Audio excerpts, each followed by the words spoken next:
AirPods Max replicas are out. Okay, so I'm a bit late. These actually got released well over 2 months ago, but I was too busy working on the other videos, so oh well.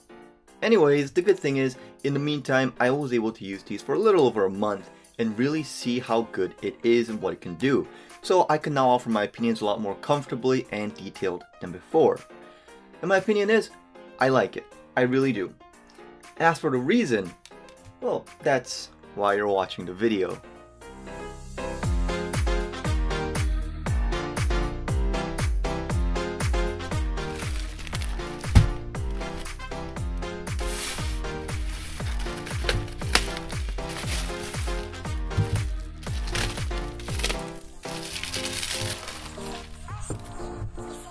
If you're expecting the box to be premium just because it's a copy of a premium product, look elsewhere because this box does not feel good. I'm seriously wondering whether I should throw it away instead of putting it on my table.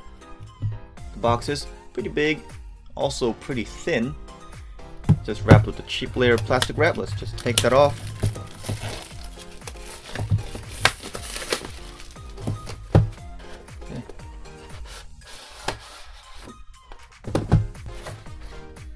Okay, it actually looks quite a bit more decent than I thought it would.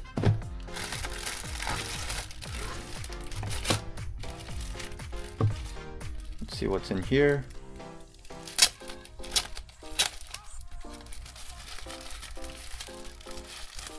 An instruction manual, a 3.5mm headphone jack for connecting to a device with a jack in it, and a USB to 5-pin charging cable. Okay. I was expecting that it would be at least USB-C or Lightning, but I guess it's not. And finally, the headphones.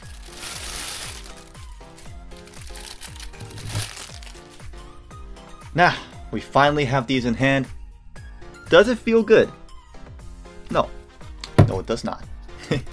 It's quite a bit flimsy. It just moves around. There's no resistance anywhere. Okay, let me take a look at this and come back. Now, most if not all of this is made out of plastic except for the imitation leather ear cups. That makes it feel very light, only 138 grams as a matter of fact, which feels quite lightweight in the hands and on the head. The colored part here has a very nice look to it though. Honestly, this part looks exactly like AirPods Max. Very nicely done. Just make sure it doesn't get scratched. Now, there are 4 buttons here, a micro 5-pin charging port, 3.5mm headphone jack, and a micro SD card slot. More on this one later. I'm pretty excited about this.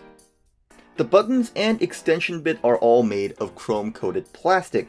I'm not sure how long this would hold out, but it seems to be the kind of chrome that peels off in chunks rather than flakes off, which is good. I'm sort of worried that the adjusting motion here may scrape a bit at the chrome, so I'm going to be very careful when I move this bit. The headband is made of white plastic, no mesh around here, and if you look down here, you can see the cables connecting the 2 sides together.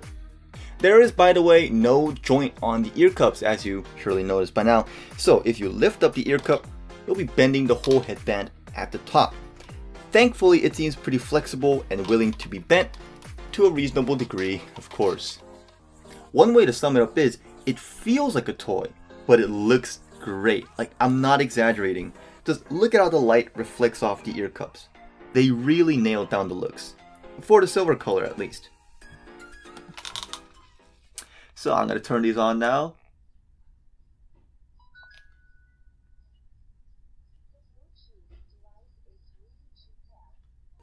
Yeah, you might want to take these off before you put it on.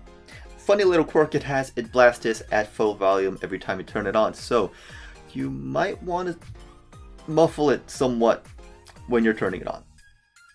So, switching over to the functions, these have 4 buttons. Power and mode switch, pause and play, skip to next track and volume up, and skip to previous track and volume down.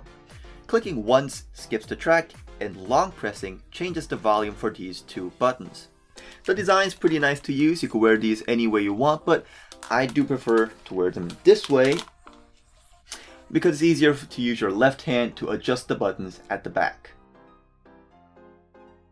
And as for audio quality, these are certainly not bad for the price. It's actually quite balanced and isn't sharp like some other cheap headphones I've tried. When I compare these to my Hi-City V4.5, which have really great audio quality, these do sound a little bit less pronounced. So if the V4.5 managed to separate the vocals and the music like this, these are a little less separated, like around here.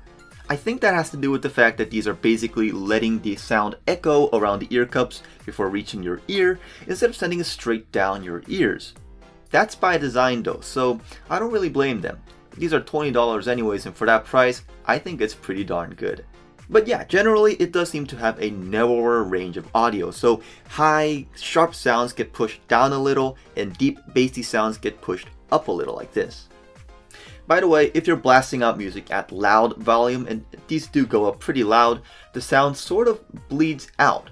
But when I lower the volume down to a comfortable level, which is about halfway down, it doesn't bleed out. So I personally didn't have any issues with that, although you might, so be aware of that.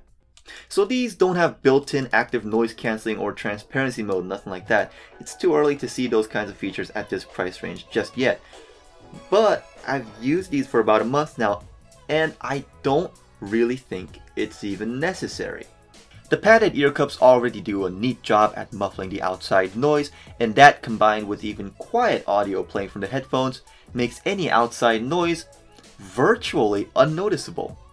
One other feature I really like about these is that it supports micro SD card playback, which means that you could load up music and audiobooks on a micro SD card, insert them into the headphones, and play the audio directly off the card, so you don't need to be constantly connected to a device in order to play your music. I don't go out with my phone often, and it's annoying to keep on having to connect the device to my headphones, so having this feature is really great for a person like me. And just in case you don't have Bluetooth, somehow, these also support wired listening. So you just take the included cable, connect it to both sides, and voila, wired listening. The cable is a bit short though. Now the battery and microphone test. You know I did a microphone test. Connect to a device, play music at medium-high volume overnight, and when they run out of battery, they disconnect and the music stops. On average, Bluetooth earbuds last around anywhere from 3 to 4 hours, with 6.5 hours being the highest I've seen so far. But these lasted for over 12 hours on a single charge at medium-high volume, which means you could use these for several days without having to charge it. I guess size really does matter. Unfortunately, as for the microphone test, you could already tell these are not good. Easily the worst microphone I've ever tested. So when you get a phone call on these, just switch to the phone's microphone because you're not going to be able to use these. The microphone is inside the plastic casing, which makes my voice sound extremely muffled. So these headphones are for listening only, but you shouldn't have a problem with the listening part at least. Just don't try to use the recording part. All in all, these are really great for $17. Of course, the build quality is pretty low, but that's what you have to expect at this price range, and the audio quality and functionality is actually really good for the price. Of course, there are a few bad points, like the microphone quality being really bad and the LED light on the bottom being really bright when used in the night. But if you're just looking for a pair of replica AirPods Max or just a pair of headphones that you can use casually, these are a solid choice. Of course, you're paying $17 for this, not $70. So remember, you do get what you pay for. Anyways, that's it. I gotta go edit this video now. Hopefully I could get it done as quickly as possible so I could start working on the next review video. Tell me if there's anything you want me to review next in the comments below, and I'll see you all in the next one.